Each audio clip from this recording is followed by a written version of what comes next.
If you don't have your first credit card yet and you're feeling like that's a step into adulthood, this is for you. In this video, I'll show you the quickest way to get your credit started. It's simple and it's easy. But that's like telling a little kid it's easy to start a fire with matches. True, it is, but there are two potential outcomes. The invention of fire is considered a step forward in the advancement of civilization, and it's also been responsible for the destruction of entire cities. So let's learn how to do this the right way. If this is our first time meeting, my name is Steve, and this channel is all about helping you apply biblical principles managing your financial life. My 40-year career in accounting and finance includes being the CFO of 4 cities. My reputation, speaking at conferences, has been in budgeting and investing, but I'm also a Christian and a homeschool dad, so I taught math and personal stewardship. But this channel is all about focusing on you, so let's get started. A word about temptation. You're about to play with fire, a tool that you need to master to be successful as an adult, but I want you to think about it as temptation. Paul warns us in 1 Corinthians 10, if you think you are standing strong, be careful not to fall. The temptations in your life are no different from what others experience, and God is faithful. He will not allow the temptation to be more than you can stand. When you are tempted, He will show you a way out so that you can endure. The words in gold here to say to be careful. Know that there's a way out and you need to endure. Treat this like going into battle. You have to move forward. There is a right way and a wrong way, and there is a way out the other side, and you will be stronger for it.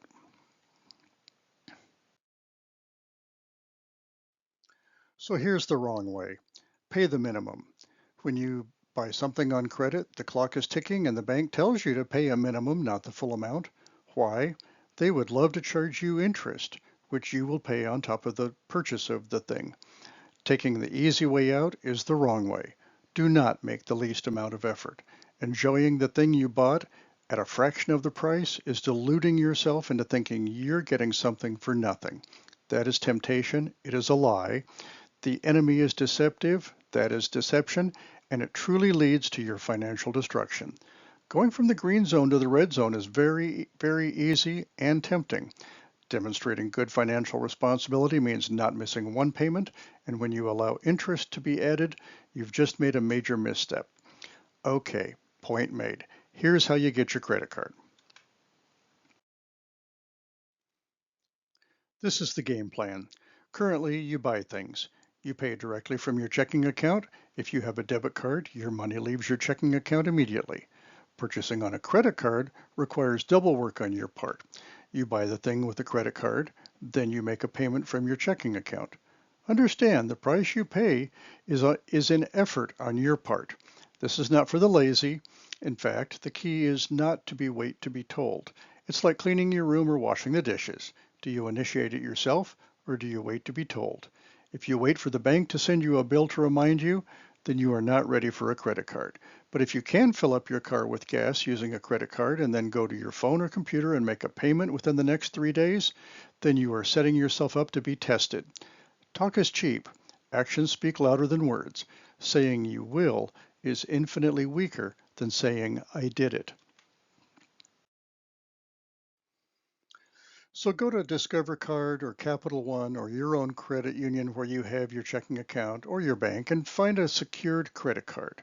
A secured credit card means you deposit, say, $300.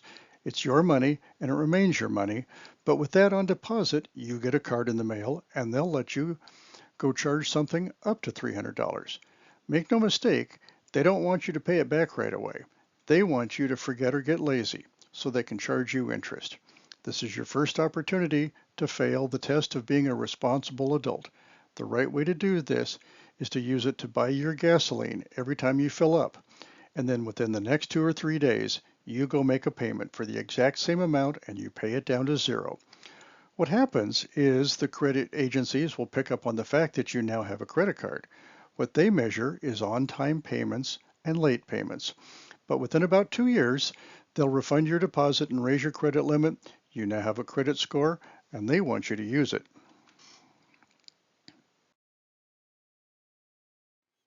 Do this right, everyone wins. The seller earns their profit, but they also pay the bank a merchant fee. That's why banks do this.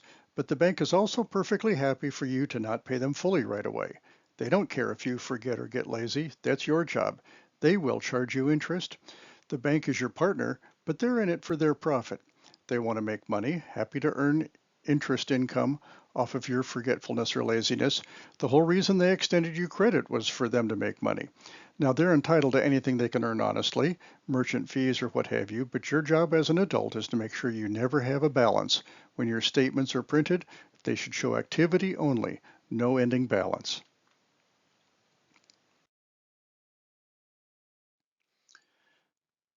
Remember, you're subjecting yourself to testing for the next several months. You will be tested with interest only, no payments. Make payments anyway. You will be tested to purchase things with no interest for several months. Do not make any such purchase. You pay down immediately anything you purchase. You do not buy anything you couldn't have just as easily paid out of your checking account. You will start getting new credit card offers. Tear them up, throw them away.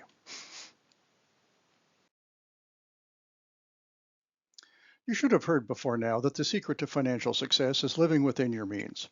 You do not buy anything except what you can afford, and you can't afford anything that isn't in your budget.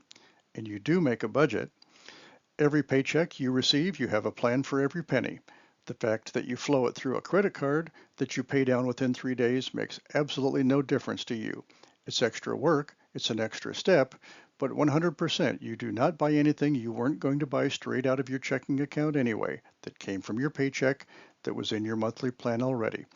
That's why I said to go use it for gasoline. You buy gas a couple of times a month. That's sufficient. So you may be thinking, what's the point of all this if I can't use it?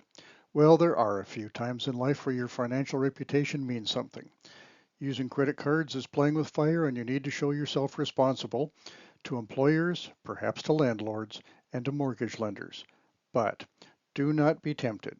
Do not purchase a car with credit. That's another video, but you can pay cash. You are not entitled to live beyond your means. You do not deserve things you did not earn already. That is temptation talking, and you need to recognize the enemy. You do not add interest expense to anything but a house, which appreciates and you live in. But the biggest reason to have a credit card is when your checking account truly doesn't have enough for an emergency. A credit card allows you to deal with the emergency, car repair for example, and that gives you the 3 days or so to transfer from your emergency savings. A credit card buys you the time you need, and that's what your emergency savings is there for, but it's just not as quickly accessible. So congratulations when you achieve your credit score. The secured credit card is no longer needed.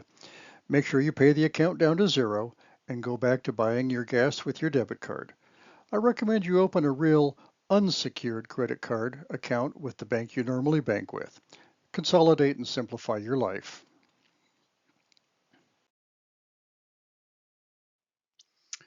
Luke tells us that those who don't know any better will be punished lightly. That's not how credit cards work. The rest of the verse does apply. To those who have been given much, much is required. When you are given the responsibility for purchasing power beyond your ability to repay, you are expected to act responsibly and use it judiciously. I hope this video has been helpful to you. We all do well to learn from the wisdom and experience of those who have gone before us. Committing to being financially successful in the future, you'll need to live a disciplined life, and that's entirely up to you. I'd appreciate your comments to help guide my further attempts at creating useful videos. I hope you thrive and prosper. The reason I'm making these videos is because I believe I succeed by helping you succeed. Thanks for watching.